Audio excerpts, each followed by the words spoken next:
Now I'm really just more interested in the nature of belief systems, how they work, different kinds of truths, religious truths, political truths, mythic truths, lived experience truths versus the kind of truths that we're into, empirical science truths. And when you recognize that there's these other kinds of truths, they're not equivalent, but they go a long way to explaining why people hold beliefs. And I'm more interested now in just that latter question.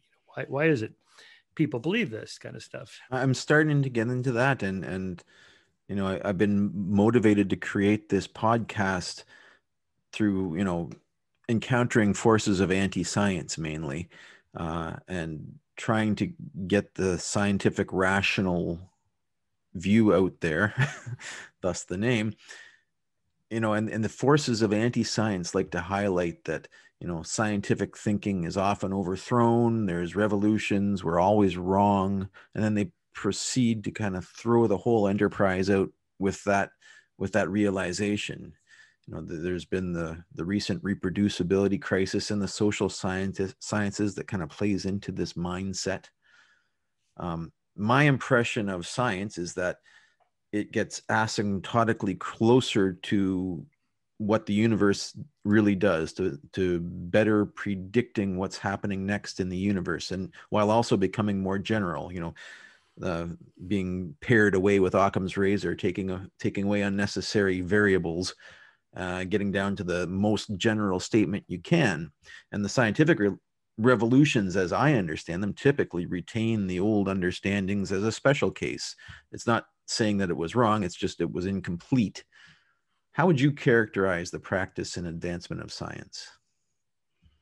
Yeah, I used to use that asymptotic approach to the truth, and there's still something to it in the large scale scheme of things. Let's say over the last 500 years, we're getting to a closer understanding of truth, about the true nature of reality. That is, as long as we use the word with a small t, truth, no capital T truths in science. But it's a lot messier than that. I mean, even in the kind of the simpler world of the physical sciences, where it seems like empirical experiments settle issues once and for all. Galileo dropping the 2 different sized balls off the Tower of Pisa, which probably never happened, but even if he did, he at least did something like that in both thought experiments and rolling balls down planes, or the kind of Newtonian worldview, and then Einstein overthrowing that, or not overthrowing it, really just building on it.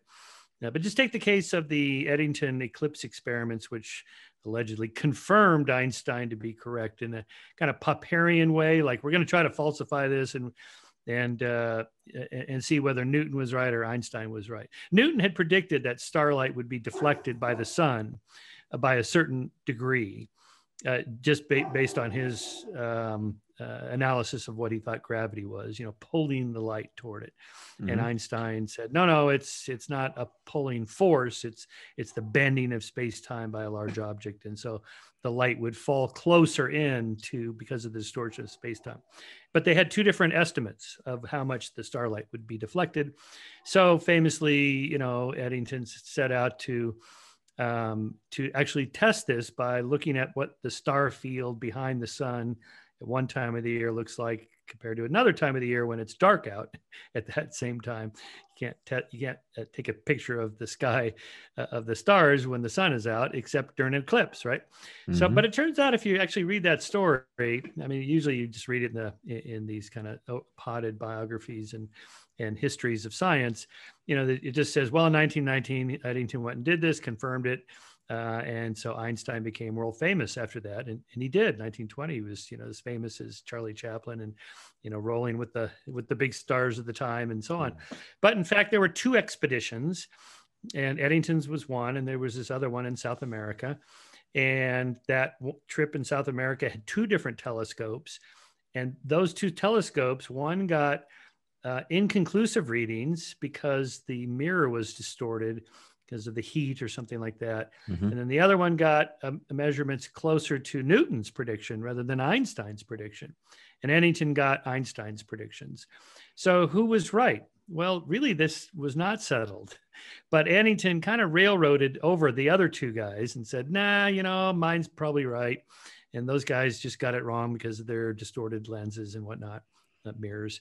And so he kind of took the day at the time, not by empirical truth, but just like he had higher status. He was very confident he got it right, and the other data was simply wrong. And he kind of just railroaded the other ones. Then later it was confirmed that he was right and the other ones were not right. So, later the confirmation came, consensus was reached. But just telling that little story, that shows you how messy it is, what a social process it is, and how even reaching consensus in science usually takes a long time. Like there's definitely have been backward steps, right? There have been railroadings, as you say, and false conclusions that have later been overturned. Certainly it's not a monotonic approach. Yeah, and that's the physical sciences. The social sciences are way messier. You take something like intelligence. Well, what is that? Well, we're going to say it's this score on this test. Okay. Well, what's on the test?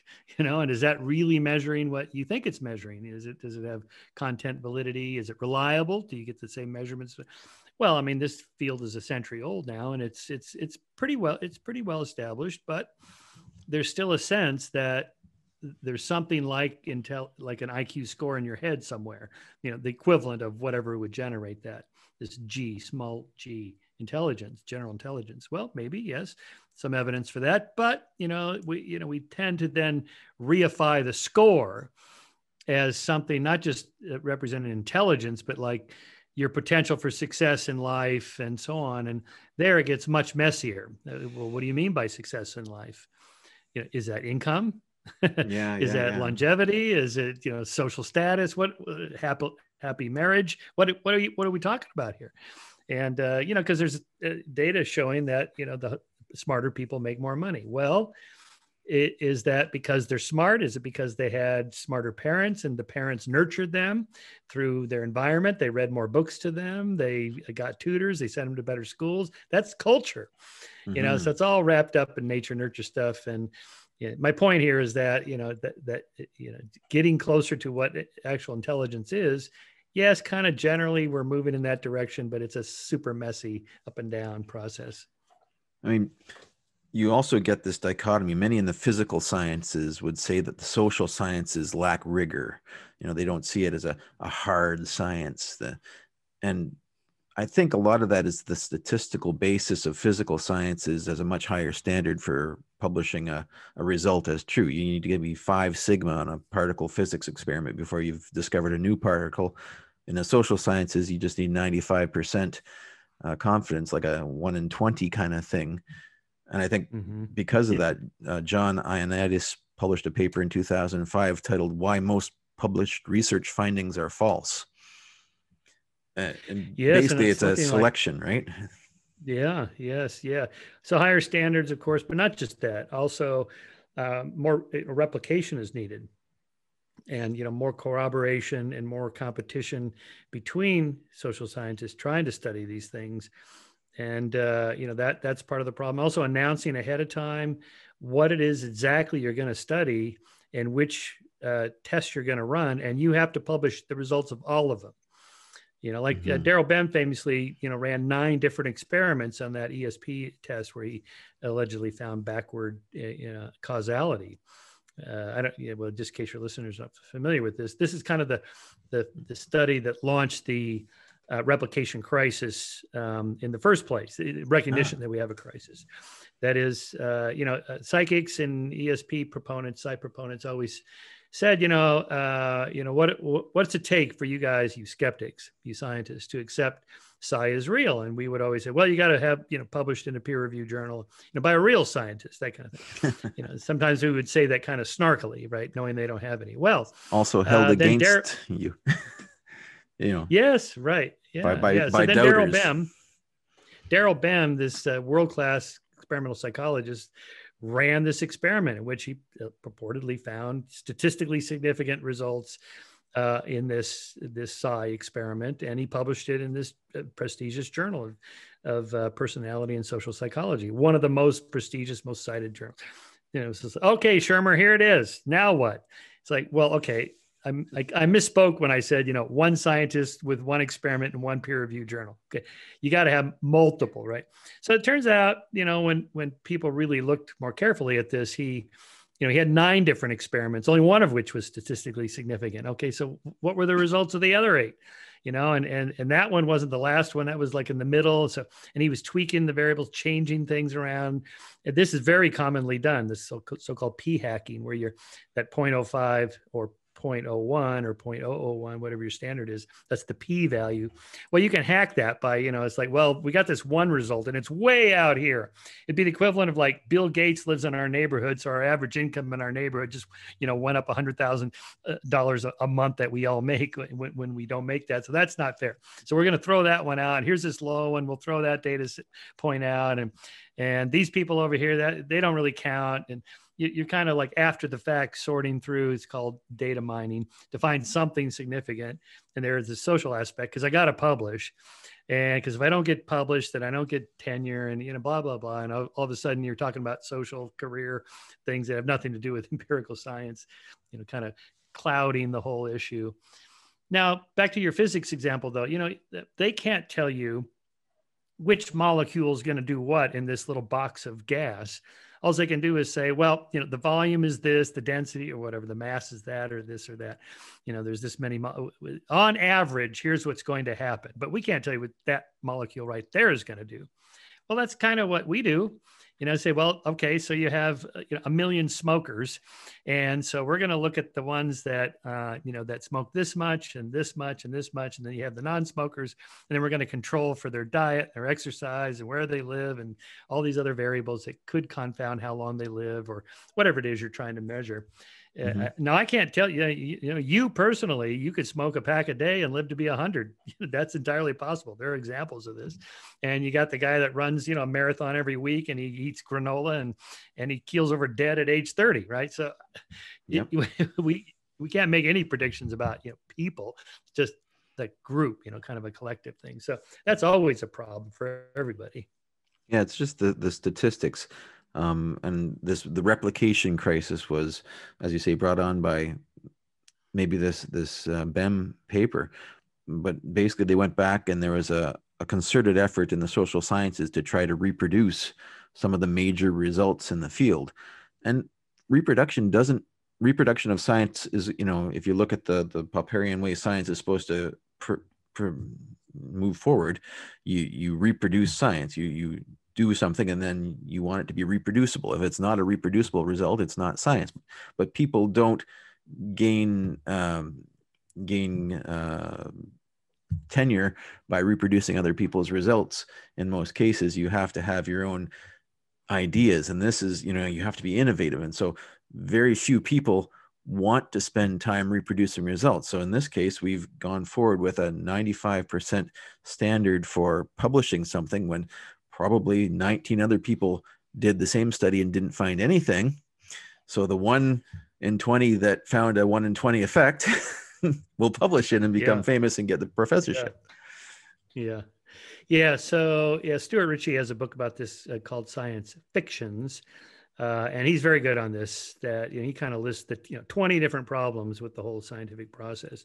And that's one of them, it's that top journals, the better the journal, the less likely they are to publish replication studies, because those aren't interesting. We need something new and sexy to get our numbers up. Okay, well, that's sort of an economic model issue then that has nothing to do with science. So, but it does cloud things for sure. Yeah. So, and Stuart lists, a number of things that should be done without throwing the whole thing out.